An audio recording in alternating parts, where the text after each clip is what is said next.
এই ছেলেটা এই ছেলেটা যদি আপনারা যদি এটাকে অ্যারেস্ট করুন, আমি একদম গ্যারান্টি দিয়ে বলতেছি, এই ছেলেকে অ্যারেস্ট করলে আপনারা অনেক কিছু পেতে পারবেন। বিচার না করার কারণে আজ আমার মামারও ভিকটিম হইতে হইছে। এই কারণে আমার মামা যে কষ্ট পাইছে, আজ তার এই কষ্ট এমন কোন মানুষ নাই যে না কাঁদছে, পুরো বিশ্ব কাঁদছে তার এই কষ্টের এই ভিডিও দেখে। আমার মামা অনেক কষ্ট পেয়ে মারা গেছে।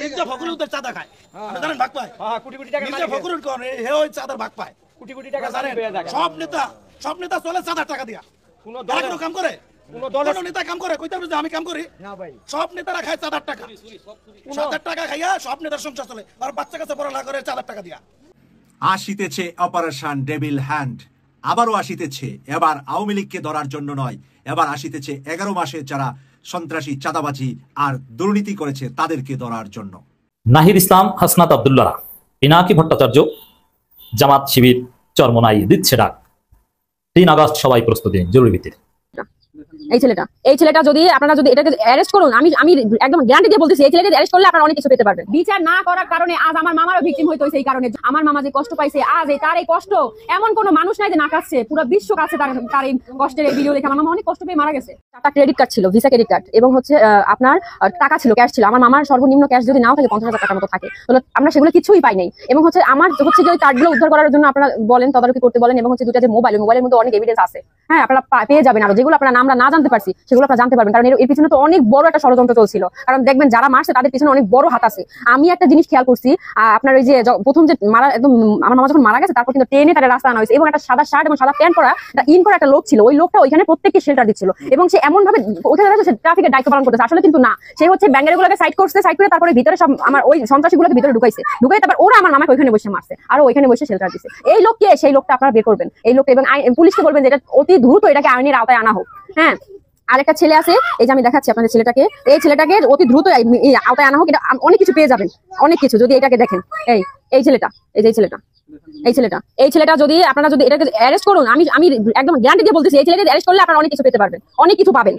হ্যাঁ, ও আমার মামারে অনেক রকমের, যে যার জন্য পুরো বিশ্ব তার পক্ষে, ও সে জায়গায় নেগেটিভ কেন কথা বলবে, সেই জন্য আমরা চাচ্ছি ওকে ইন্টারোগেট করা হোক, ওকে আইনের আওতায় এনে সবকিছু ওকে জিজ্ঞাসাবাদ করা হোক, কেন বললো। হ্যাঁ আছে, এবং হ্যাঁ প্রচুর হুমকি দামকি আসছে। এবার আমরা চাচ্ছি আমাদের ওইগুলো আমাদের ফিরিয়ে দেওয়া হোক। ওগুলো জিম্বি করা, ওগুলো জিম্বি করা, এবং লক্ষ লক্ষ টাকা ওদের কাছে আমার মামার আছে, লক্ষ লক্ষ টাকা আমার মামার টাকা ওদের কাছে জিম্বি রাখা আছে। এগুলো আমি চাচ্ছি যে আপনারা আইনের মাধ্যমে এগুলো আমাদের উদ্ধার করে দেন, ওদের অন্তত এইটুকু অধিকার ওদের পাইয়ে দেন, কারণ ওদের আর কেউ নাই। আমার মামা ওদের ছায়া ছিল। আমি মাননীয় আইনমন্ত্রীকে আবেদন করছি যে এটা যেন অতিরিক্ত খুব দ্রুত এটা যেন আইনের আওতায় সবাইকে আনা হয়, এবং এটা রায় প্রদান করা হোক। খুবই বেদনাদায়ক এবং দুঃখ নিয়ে আমাদের ভাগ্যে, আমাদের কপালে আবার আসছে অপারেশন ডেভিল হ্যান্ড, যেটা একবার এসেছিল আওয়ামী লীগকে গায়েল করার জন্য, স্পেশালি সেই শেখ মুজিবের এলাকাকে দমন করার জন্য। কিন্তু তখন দমন করা হয়েছে শেখ মুজিবের আওলাদদেরকে, আর এবার দমন করা হবে অন্যদেরকে। অন্যরা কারা? আমি, আপনি, আমরা, আমাদের সাথী সঙ্গীরা, তারাই কি এবার টার্গেট অপারেশন ডেভিল হ্যান্ডের? এই বিষয়টা নিয়ে আমি কথা বলবো এই পর্বে। প্রিয় দর্শক, ডক্টর মোহাম্মদ ইউনূসের ধৈর্য এবং ওনার চেষ্টা, ওনার ভালোবাসা, মমতা যতটাই আমাদেরকে দিচ্ছেন, ততটাই আমরা ওনার ঘাড়ে উঠে যাচ্ছি। আন্তর্জাতিক অঙ্গনের এই সুনামধন্য ব্যক্তিটা সুন্দর এই রাষ্ট্রটাকে যখন এগিয়ে নিয়ে যাচ্ছিলেন, আমাদের অনেক আন্তর্জাতিক বড় বড় চাপ থেকে রাষ্ট্রকে যখন রক্ষার জন্য উনি ব্যস্ত, ভারতের বিভিন্ন ধরনের বাংলাদেশের উপরে কূট চালগুলাকে যখন উনি একটা একটা করে ধ্বংস করে দিচ্ছেন, নরেন্দ্র মোদীর ঘুম যখন তিনি হারাম করে দিচ্ছেন, চায়না, তুরস্ক, পাকিস্তানের সাথে মিলে বাংলাদেশকে একটি নিরাপদ দেশ নয়, 1000 বছরের জন্য বাংলাদেশকে একটি সম্মানের আসনে নেওয়ার জন্য তিনি যে প্রচেষ্টা চালিয়ে যাচ্ছেন, সকল প্রচেষ্টা ধ্বংস করে দেওয়ার জন্য কাজ করে যাচ্ছে বাংলাদেশের ভিতরে যারা আগামীতে রাজনৈতিকভাবে রাষ্ট্র ক্ষমতায় নির্বাচিত হয়ে আসতে চান তারাই। এটা হতে পারে বিএনপি, হতে পারে জামাত, হতে পারে এনসিপি, হতে পারে অন্য কোনো দল। আওয়ামী লীগ এবং জাতীয় পার্টিও এ থেকে রক্ষা পাবে না। যে আওয়ামী লীগ এবং জাতীয় পার্টির কিছু কুলাঙ্গার ঢুকে পড়েছে অন্যান্য রাজনৈতিক দলে, আর সেই দলগুলাতে ঢুকে দেশের ভিতরে চালিয়ে যাচ্ছে অশান্তির একটার পরে একটা ঢেউ আসছে, আর প্রত্যেকটা ঢেউই খুব শান্ত নরম মেজাজে সময়গুলা অতিবাহিত করছেন ডক্টর মোহাম্মদ ইউনূস।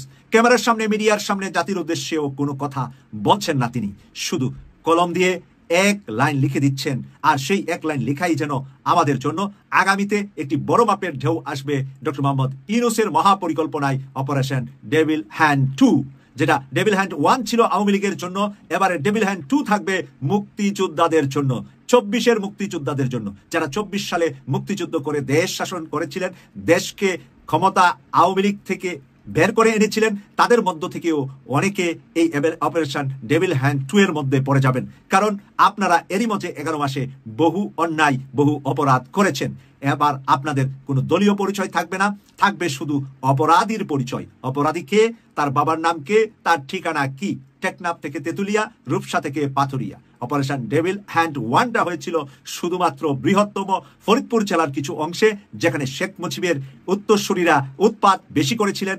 শেখ মুজিবের মেয়ে শেখ হাসিনা ভারতে পালিয়ে যাওয়ার পরে সেই উৎপাত আমরা দেখেছি, সেখানে সেনাবাহিনীর গাড়িতে আগুন, এই সমস্ত কিছুকে দমন করার জন্য অপারেশন ডেভিল হ্যান্ড 1 এসেছিল। আর এবার আসছে ডক্টর মোহাম্মদ ইউনূসের মর্যাদা নয়, রাষ্ট্রকে যখন তিনি পূর্ণ গঠন করছেন, রাষ্ট্রটিকে যখন এগিয়ে নিয়ে যাচ্ছেন, এই এগিয়ে নেওয়ার পথে যারা বাধা হয়ে দাঁড়াচ্ছেন, যারা সংস্কারে বাধা হয়ে দাঁড়াচ্ছেন, যারা সংবিধান পরিবর্তনে বাধা হয়ে দাঁড়াচ্ছেন, যারা রাষ্ট্রপতিকে পরিবর্তনে বাধা হয়ে দাঁড়াচ্ছে, তাদেরকে প্রস্তাব দেওয়া হয়েছিল জাতীয় সরকার গঠন করতে, সেখানেও তারা অস্বীকৃতি। নির্বাচন আর নির্বাচিত হয়ে একাই তারা দেশ শাসন করবে। ডক্টর মোহাম্মদ ইউনূস ব্যবসায়ী মানুষ, ব্যাংকার মানুষ, অর্থনীতিবিদ, ওনার রাষ্ট্রীয় ক্ষমতা চালানোর যোগ্যতা নাই। উনি যোগ্য মানুষ নয় রাষ্ট্র চালানোর। বয়স 84-85 এখন হয়ে গিয়েছে, 84-তে দায়িত্ব নিয়েছে। এই সমস্ত কথাবার্তা বলে মিডিয়াতে বুদ্ধিজীবীদেরকে লেলিয়ে দিয়ে, বামপন্থী বুদ্ধিজীবীদেরকে হায়ার করে, মিডিয়াকে হায়ার করে যেই কথাবার্তাগুলো হচ্ছিল ডক্টর মোহাম্মদ ইউনূসের বিরুদ্ধে, এবং যেই কথাবার্তা হয়েছিল এই 24-এর বিজয়ী সেনাদের বিরুদ্ধে, বিজয়ী অধিনায়কদের বিরুদ্ধে, বিজয়ী তরুণদের বিরুদ্ধে, যাদেরকে বলা হয় বাচ্চা বাচ্চা শিশু, তোমরা 24-এর প্রয়োজনে রাস্তায় এসেছিলা, এখন তোমরা বই খাতা নিয়ে আবার কলেজ বিশ্ববিদ্যালয়ে ফেরত যাও। যাদেরকে অবহেলা, যাদেরকে প্রতিহিংসা, যাদেরকে ছোট করে কথা বলা হয়েছে, আজকে তাদের পক্ষেই চলে আসবে অপারেশন ডেভিল হ্যান্ড 2। হয়তোবা এই তরুণদের ভিতরেও পথ হারাইয়ে যদি কেউ থাকে, তাদেরকেও রক্ষা করবে না, ছাড় দিবে না operation devil hand 2। Operation devil hand 2 কোনো বিতর্কিত হবেন না। তারা তাদের ইজ্জত, সম্মান, এই পোশাকের মর্যাদা, সেনাবাহিনী, নৌবাহিনী, যৌথ বাহিনী হিসাবেই আগামীতে আসছে এই অপারেশন ডেভিল হ্যান্ড 2। এটার জন্য সময় সর্বোচ্চ আমি মনে করছি যে হতে পারে 5ই অগাস্ট পর্যন্ত।